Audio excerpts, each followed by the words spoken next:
The year is 636 AD. Two great civilizations stand on the edge of a confrontation that will change the balance of power in the Middle East forever. For centuries, the Byzantine Empire has ruled the eastern Mediterranean, inheriting the legacy of Rome and commanding vast lands stretching from Anatolia to Syria and Egypt.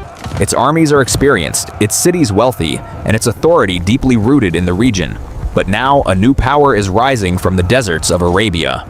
United under the banner of Islam, the Rashidun Caliphate has expanded with astonishing speed, defeating armies that once seemed invincible.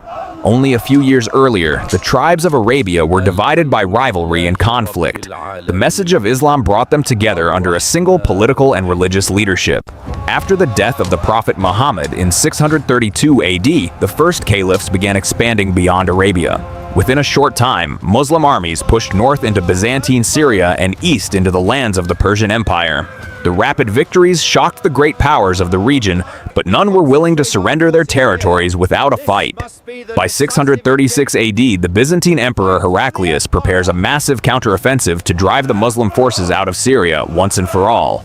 He gathers troops from across the empire: Greeks, Armenians, Slavs, Christian Arabs, and other allied forces.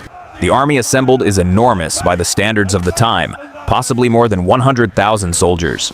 Its objective is simple: crush the smaller Muslim army and restore Byzantine control over the region.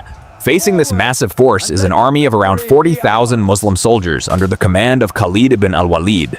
Khalid is already known as one of the most brilliant commanders of the era. A former opponent of Islam who later joined the Muslim cause, he earned the title the Sword of God for his skill in battle. Khalid understands that his army cannot win through numbers alone. To survive, he must rely on discipline, speed, and strategy. The two armies meet near the Yarmouk River, a rugged region of plateaus and deep ravines in what is now southern Syria near the border of Jordan. The terrain is dangerous, filled with cliffs and narrow paths that limit movement. Khalid chooses this battlefield carefully. The natural barriers protect his flanks and reduce the advantage of the larger Byzantine force. For several days, the armies face each other across the plain. Skirmishes break out as both sides test their opponent. Byzantine commanders attempt to coordinate their multinational forces, but language barriers and rivalries complicate their efforts. Khalid organizes his army into flexible units that can move quickly across the battlefield, reinforcing weak points whenever necessary. When the full battle begins, the Byzantines launch repeated assaults against the Muslim lines. Their infantry presses forward while cavalry attempts to outflank the defenders. The fighting is intense and chaotic. At several points, the Muslim line begins to falter under the pressure of the larger army. Khalid responds by shifting troops rapidly from one sector to another, preventing a complete breakthrough. One of Khalid's key advantages is his mobile cavalry reserve. Rather than committing all his horsemen at once, he keeps a powerful mounted force ready to respond wherever the battle turns dangerous. Whenever Byzantine units push forward, Khalid's cavalry counterattacks, striking the flanks and forcing them back. The battle continues for nearly 6 days. Each day brings new attacks, new counterattacks, and heavy casualties on both sides. Dust clouds rise from the constant movement of men and horses across the dry ground. The heat is relentless, and exhaustion spreads through both armies. On the final day, Khalid decides to launch a decisive offensive. He concentrates his cavalry into a powerful striking force and leads a coordinated attack against the Byzantine flanks. The sudden maneuver catches the Byzantine commanders off guard. As their lines begin to collapse, panic spreads among the soldiers. Many Byzantine troops attempt to retreat, but the geography of the battlefield now works against them.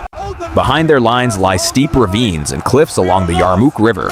As formations break apart, thousands of soldiers are pushed toward these deadly edges. The organized army dissolves into chaos. Some are cut down by pursuing cavalry, while others fall from the cliffs while trying to escape. By the end of the day, the Byzantine army is destroyed. Only scattered survivors manage to flee north toward Anatolia. The defeat is catastrophic for the empire.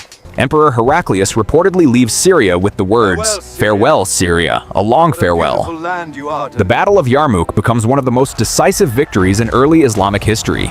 With the Byzantine army shattered, the path is open for Muslim forces to take control of Syria and eventually much of the eastern Mediterranean. Cities such as Damascus and Jerusalem soon fall under the authority of the Rashidun Caliphate.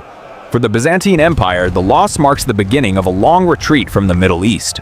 Territories that had been part of the empire for centuries are lost within a generation. For the Muslim world, the victory at Yarmouk confirms the strength of the new state and its armies. Historians continue to study the battle as a masterpiece of military leadership. Khalid ibn al-Walid's use of mobility, discipline, and terrain allowed a smaller army to defeat a much larger force. The battle shows how strategy and unity can overcome even overwhelming numbers. The plains near the Yarmouk River are quiet today.